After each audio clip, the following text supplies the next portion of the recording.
Chers amis téléspectateurs, Shalom.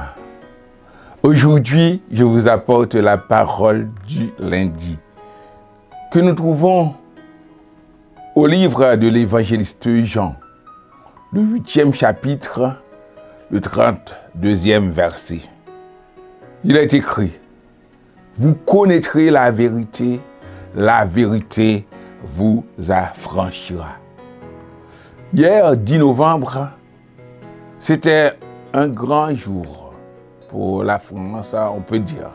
Ils ont choisi de commémorer l'esclavage. Reconnaître que l'esclavage est un grand mal fait à l'humanité. En dépit de tout ça, ils gardent toujours l'homme dans un état déplorable. On peut constater ça en Haïti. Ce pays qui a osé prendre son indépendance a souffert parce que les colons n'ont pas accepté cet état de fait. L'homme cherche à être libéré parce que depuis l'intrusion du malin, de Satan dans le jardin d'Éden, pour séduire Ève et Adam, pour leur faire comprendre que Dieu leur a menti. Dieu, le Dieu de vérité, leur a menti. Ils ont suivi le prince de ce monde, le dragon ancien.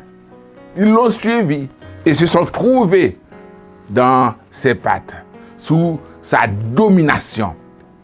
Et l'homme était devenu esclave, esclave du péché, esclave de l'iniquité. Rien ne pouvait le libérer de cet esclavage. Mais Dieu a pourvu en son Fils Jésus qui est venu sur la terre. Il a déclaré: je suis le chemin, la vérité et la vie, au 14e chapitre, le 6e verset de Jean. Je suis le chemin, la vérité et la vie. Et c'est lui, la vérité, qui peut affranchir l'homme par la foi. Celui qui croit en Jésus retrouve la vraie liberté. Et le verset 36 de ce chapitre 8 nous déclare: si donc le Fils vous affranchit, vous serez réellement libre. Cela sous-entend ailleurs, autre part, aucun homme, quelle que soit sa puissance, sa grandeur, ne pourrait sortir l'homme des ornières de Satan, le libérer des griffes du diable. Il n'y a que en Jésus, que par la foi en Jésus, qu'on puisse trouver la vraie liberté.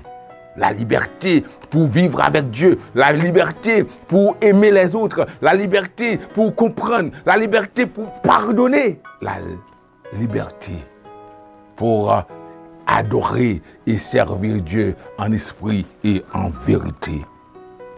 Alors, je vous invite, vous qui nous suivez, vous qui nous écoutez, vous qui nous regardez, de donner votre vie à Jésus, de vous confier en Jésus. Lui, le chemin, la vérité et la vie.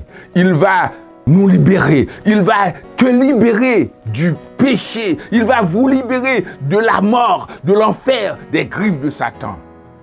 Et c'est là que vous serez réellement libre. Que Dieu vous bénisse.